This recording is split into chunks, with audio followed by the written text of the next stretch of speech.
It is Ryan Seacrest here. There was a recent social media trend which consisted of flying on a plane with no music, no movies, no entertainment. But a better trend would be going to ChumbaCasino.com. It's like having a mini social casino in your pocket. Chumba Casino has over 100 online casino-style games, all absolutely free. It's the most fun you can have online and on a plane. So grab your free welcome bonus now at ChumbaCasino.com. Sponsored by Chumba Casino. No purchase necessary. VGW Group. Void where prohibited by law. 21 plus. Terms and conditions apply. What's up, everybody? You are listening to the Strength and Knowledge Podcast. I'm Dr. Zach Baker of Rehab to Perform, and I have with us today another teammate from Rehab to Perform, somebody who wears several different hats within the company, Dr. Corrie Jones, Director of Clinical Excellence, is involved with patient care at our Frederick location, is involved with our sports residency, both as a faculty member from a didactic standpoint, but also as one of our residency mentors. In addition to that, she leads mentorship for the entire company.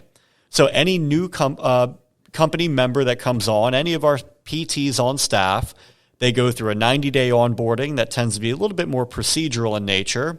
And then they transition into a mentorship program with Corrie that deep dives a little bit more into the X's and O's of patient care.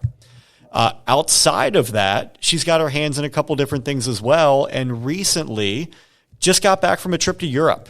And when she was over there, she was acting as a role with the US Paralympic Alpine Team. And Corrie, I'm going to let you go into more of the details, but talk to us a little bit about how that role even came about to be a reality. I know this isn't your first time traveling with the Paralympic athletes, so just bring us up to speed on how you even got involved in this, what your previous involvement's been, and I think you have another trip coming up in March, if I'm not mistaken. Yeah, and it has been really, really fun, and I feel really blessed and lucky to be able to be a part of it. I am a adaptive ski and snowboard instructor, so I'm here local up at Liberty. When I moved back from Colorado, I got involved in that because actually one of my classmates had done some adaptive stuff there, and she recommended I get involved in it. And honestly, I've loved it. My team here at Frederick knows that I kind of disappear for the winter because I work here 4 days a week, but then all 3 days of the weekend, I am there on the mountain. So that kind of turned into just a love for the adaptive sport community. And then I actually went to get my board certification in sports about 2 years ago. While doing that, I made some connections with some of the US team who kind of referred me on to say, hey, we still need help in the medical pool. So yeah, made some connections there and luckily got picked up on the medical pool there. The nice thing about that is you get to work for any of the US ski and snowboard teams. So because of my interest, I got to work with Para. So been super, super excited about it. Last year, I was able to go to Europe with the Alpine team and Canada with the snowboarding team. And actually, that's what I'm doing this time. So this January, I was in Italy, in Cortina, checking out the Olympic venue for next year. And we were doing a little bit of training out there in Italy and got to go to Hahnekam, Kitzbühel too, and kind of take in all of the craziness that is Kitzbühel. So we had a really good time there with the Alpine team. And then, coming March, I actually head out with the Paralympic snowboard team to Canada for their world championships at the end of the season. So, yeah, it's been a great time, and I've really, really enjoyed it, and I just feel lucky to be a part of it. That's awesome. Now, when you're out there, what do the numbers look like? Like, how many athletes are traveling? And I got to imagine, like, ski versus snowboard versus alpine. I don't know if they carry different rosters or how fluid that is, but what are the numbers of athletes that are out there? And then you mentioned being part of the medical pool. I'm assuming, is that like a multidisciplinary group of clinicians? And if so, outside of the athletes, who is part of that medical pool that's going out there with them?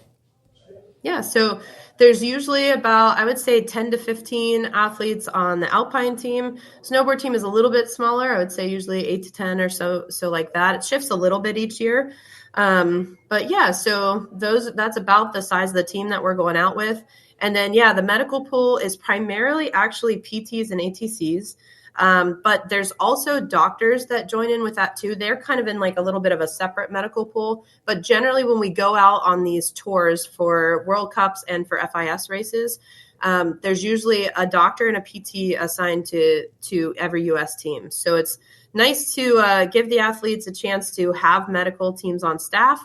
And then we interact with Ski Patrol and some of the local docs to make sure all of the athletes basically get down the hill safely, because the point of ski racing and snowboard racing is to go as fast as you can. So there is a high risk, high reward kind of a situation. But we really enjoy being there. But our whole goal is, can we get everybody off the mountain safely?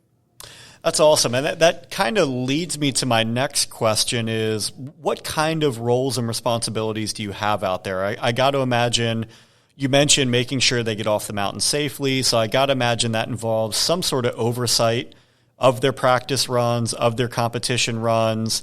Are you the individuals, kind of your group, if something does not go as planned and that athlete needs attention, is that you and your crew that are going out there to assist? Does whoever the sponsoring organization, do they have medical personnel on staff as well? What does kind of like the on-site day of responsibilities entail?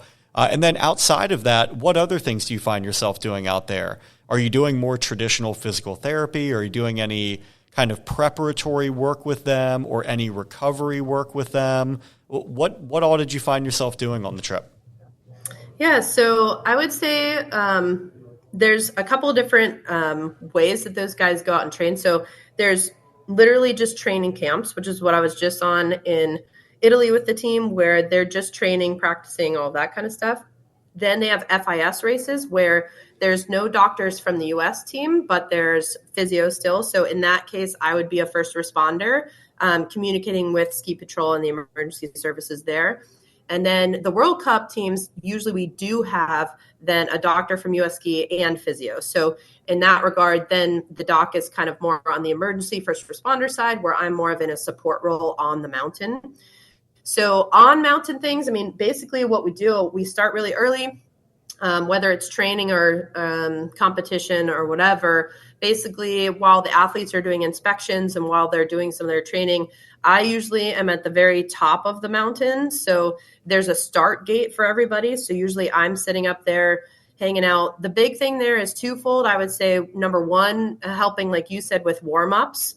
So we usually have a couple bands up there. The athletes have their thing that they do. So they have their what helps them. So it's their routine that they're running through, but I'm kind of helping with that, whether it's helping with some reactive drills, some band drills, just kind of getting ready for whatever they're doing, whether it's competition or training.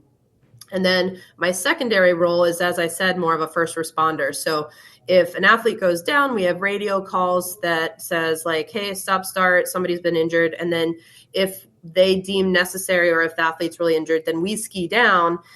We have med packs with us. And basically we're assessing the situation and seeing if we need anything beyond the basic, rehab there.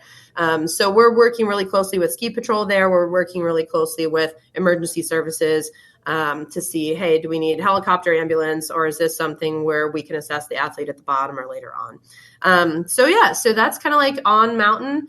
And then the cool thing for me is once we get off mountain, we go home and that starts the rehab day. So a lot of that is just making sure they're ready for the race the next day, training the next day, whatever. So it's a lot of recovery stuff. I would say I'm doing a lot of manual therapy to make sure that they're ready and prepped for the next day, but also exercise recommendations to make sure that they're reinforcing the manual side of things that we get done. They do have a strength and conditioning coach who is phenomenal. His name is Brian Ness, and I get to work really closely with him to say like, hey, I'm seeing some of these things with these particular athletes. I think it would be very beneficial to add A, B, and C to what you're doing strength and conditioning wise. And so he and I get to interact a lot and kind of pass ideas around. And he's on a bunch of other podcasts. If you guys search his name, he's a really cool guy. So the rehab side of things is what I basically do until dinner and then maybe even sometimes after dinner. And then the whole thing starts over again. So long days, but fun days because we're on the mountain. And so it's a good time. Now, if I know you, Corrie, I got to imagine you find time to do some other fun things while you're out there as well. Do you have any time to explore? Like when you get there, do you have like a day to kind of acclimate or get your surroundings? Or is it kind of nonstop from the time that you land to the time that you leave? where your days are pretty action-packed? I would say I've had a little bit of both. It all depends on the team. So when you're there, you're the teams. So you're trying to help with transportation, making sure skis are on the hill when they need to be on the hill, helping the techs in any way you can, helping the coaches in any way you can. We're carrying around bags and all that stuff. So like it is, I would say, pretty busy because you're pretty much on the go. I would say we were very lucky with the Alpine team, like I said recently, to hit up Kitzbühel. That is like basically the Super Bowl of skiing. If you are a listener and you're not quite into ski racing, these guys have educated me on how huge this event is. So we were lucky to get to go to that. And that was like a really nice day for like team bonding and hanging out and just seeing quite a spectacle of what ski racing can be. And then I would say, again, most times whenever we get off the hill, that's when the athletes either do their strength and conditioning, just recovery, or they can go out and kind of do their thing and explore a little bit. I would say I don't get to do that as often because I'm usually treating. But there's little times throughout the day where if we have a little bit of slowness going on, that I'll be able to go explore a little bit. But I would say it's mostly an on-the-go kind of job. So, judging by some of the pictures, I got to imagine just sitting at the top of the mountain and being able to look out all day is reward in and of itself. Exactly. Like that's like one of the best parts. The people are the best. I would say those athletes and coaches, we have so much fun. They're such good people. They know that they have such an opportunity in front of them, and they're just hard workers. So like, I adore everybody that I get to work with. But yeah, I would say the second best part of the whole thing is just those views. I mean, we've had a couple of days where it's socked in. We get a little fog and rain once in a while. But on those sunny days when you can see the mountains, there's just nothing better. So it's really fun. That's awesome. Now, obviously, getting into this field and getting involved with this population, there's not a tremendous amount of opportunities. I got to imagine they're kind of right place, right time. A lot of things have to fall into place. But for individuals who are involved or are interested in working with adaptive athletes, are there any groups, sites, resources? If we have students that are listening or people, maybe they're in their career and they're just looking for another avenue to get involved in, can you point them in the right direction there? Yeah, for sure. So my group that I teach for is called Blue Ridge Adaptive Snow Sports, and we are under a huge umbrella of a group called Move United. So Move United they're involved in adaptive sports in many different veins. So not just winter sports, but every sport that you can possibly imagine. So I would say if you're interested in getting involved with that, go to Move United's website because they would have the biggest outreach as far as getting involved in the things you're interested in. Some of my other instructors, they teach adaptive sailing, they teach adaptive SUP, adaptive surfing. Some of my athletes do professional surfing and professional skateboarding on the side. The amount of adaptive sports out there is phenomenal. The cool thing is a lot of the skiing side are tied to the mountains. So they're usually 501c3s, but they're associated with different mountains. So if you are a skier or snowboarder, every mountain that you can imagine pretty much has an adaptive program operating out of it. So just go to that mountain and search out what their adaptive group is. And that's really helpful to get involved. But if your sport is lacrosse, there's tons of lacrosse. If your sport is basketball, there's tons of basketball. There's just so many adaptive sports you can jump into. I would say locally, John Edward Heath has a foundation that he started recently. I believe it's Adaptive Foundation of Maryland, Adaptive Sports Foundation of Maryland, I think. So look that up because he is trying to do a lot of different things to really help with adaptive athletes or just people with disabilities that want to work out more. And he's even getting into different things with the law and helping with insurance coverage and all this different stuff. So there's so many different resources locally for all of that as well. So it's just a matter of really looking into adaptive sports, and the community is freaking awesome, like really supportive of each other. A lot of it's run by volunteers. All of the stuff we do at Brass is volunteer. So it's just, if you're interested, go do it because there's no barriers. It's just a matter of going out and helping in whatever way you can, in whatever interest that you have, because there's lots of different ways to do it. Awesome. Well, Corrie, I look forward to hearing about your next trip, which is going to be right around the corner in March. For those who are listening, If you enjoyed this podcast, please share, like, and subscribe. You're listening to the Strength and Knowledge Podcast. I'm Dr. Zach Baker. This is Dr. Corrie Jones. Thanks for listening.